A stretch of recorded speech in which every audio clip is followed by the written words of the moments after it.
हम चर्चा करेंगे कि दादाजी की संपत्ति में पोते का अधिकार होता है या नहीं होता है, और होता है तो कब होता है, किस प्रकार की संपत्ति में अधिकार होता है और कितना हिस्सा पोते को मिलता है। तो इस चीज़ को जानने के लिए आप वीडियो के एंड तक बने रहिएगा। वीडियो के एंड तक जब आप बने रहेंगे तभी आप जानेंगे और समझेंगे कि दादाजी की प्रॉपर्टी में पोते का कितना अधिकार होता है। दोस्तों, वीडियो शुरू करने से पहले मैं आपसे रिक्वेस्ट करूंगा, जो भी इस चैनल पर पहली बार आए हैं तो इस चैनल को सब्सक्राइब कीजिए, साथ ही बेल नोटिफिकेशन ऑन जरूर कीजिएगा कि हम जब भी कोई वीडियो अपलोड करें उसका नोटिफिकेशन तत्काल आप तक पहुंचे और आप उस वीडियो को देख करके नई से नई जानकारियां आप सीख सकें। वीडियो को देखने के बाद में आप कुछ भी पूछना चाहते हैं तो चैनल को सब्सक्राइब करके कमेंट बॉक्स में अपने सवालों को डिटेल से लिखिए। डिटेल से लिखने के बाद में उसका स्क्रीनशॉट लेके 9456175575 पे व्हाट्सएप कीजिए। आपके कमेंट का जवाब आपको तत्काल दिया जाएगा।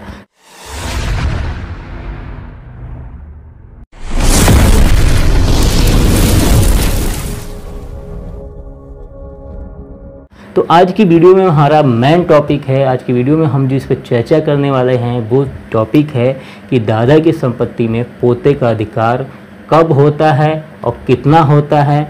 इस पे जो है कि आज हम चर्चा करने वाले हैं। तो इस वीडियो के एंड तक आप जरूर बने रहिए। वीडियो के एंड तक बने रहेंगे तभी आप जानेंगे और समझेंगे, और जो भी आपके सवाल हैं वो सभी सवाल आपके क्लियर हो जाएंगे। दोस्तों, यहाँ देखिए, सबसे पहले जानना ये जरूरी है कि प्रॉपर्टी कितने प्रकार की होती है। संपत्ति पे कई वीडियो अपलोड कर रखा है जिसमें मैंने हमेशा संपत्तियों का जिक्र किया है कि संपत्ति दो प्रकार की होती है।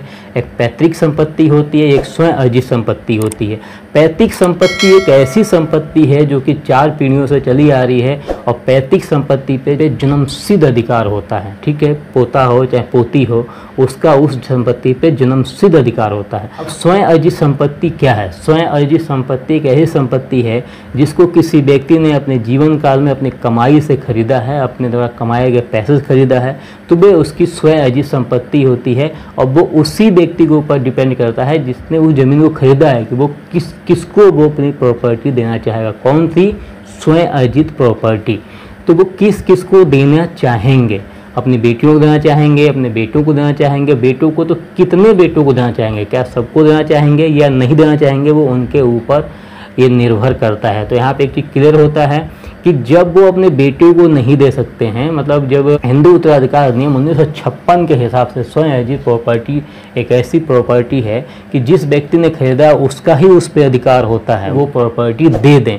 तो यहाँ पे एक चीज़ आप क्लियर समझिएगा कि जब बेटों का अधिकार नहीं है तो यहाँ पे पोते का अधिकार स्वयं अर्जित संपत्ति में कैसे हो जाएगा। तो यहाँ पे सही जवाब होगा कि नहीं होगा।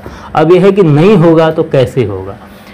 तो देखिए, जो पैतृक संपत्ति उस पर तो आपका जन्मसिद्ध अधिकार है, वो तो आपको प्रॉपर्टी मिलनी है। वो भी कैसे? वो आपके पिताजी को प्रॉपर्टी मिलेगा। आपके पिताजी जीवित हैं तो वो प्रॉपर्टी आपके पिताजी को मिलेगा। अब यहाँ पे एक चीज़ क्लियर करते हैं, कभी देखा गया है कि पिताजी जीवित हैं और बेटी की मृत्यु हो चुकी है। जिस बेटी की मृत्यु हुई वो शादीशुदा थे, वो बाली बच्चेदार थे, उनके 1-2 बच्चे हैं, एक भी हो सकता है, 2 भी, 3 भी, 4 भी, जो भी उनके बच्चे हैं, और उस व्यक्ति की मृत्यु हो गई तो उसमें क्या होगा, जब भी पैतृक संपत्ति का बंटवारा होगा, दादाजी के जिस बेटी की मृत्यु हो गई थी और उसके अगर 1-2 बेटे बेटियां हैं, जो भी हैं, 1 या 2 हैं, तो वो प्रॉपर्टी उनके नाम में चली जाएगी, वो उस प्रॉपर्टी के वारिस माने जाएंगे। ठीक है, अब आ जाती है स्वयं अर्जित संपत्ति। स्वयं अर्जित संपत्ति अगर दादाजी ने अपने जीवन काल में उसका विभाजन नहीं किया है या किसी के नाम पे वसीयत नहीं किए हैं, और बगैर वसीयत किए या विभाजन किए हुए अगर उनकी मृत्यु हो जाती है तो वो प्रॉपर्टी उनके वारिसों में बराबर बांटा जाएगा। अब यहाँ पर भी एक चीज़ क्लियर होता है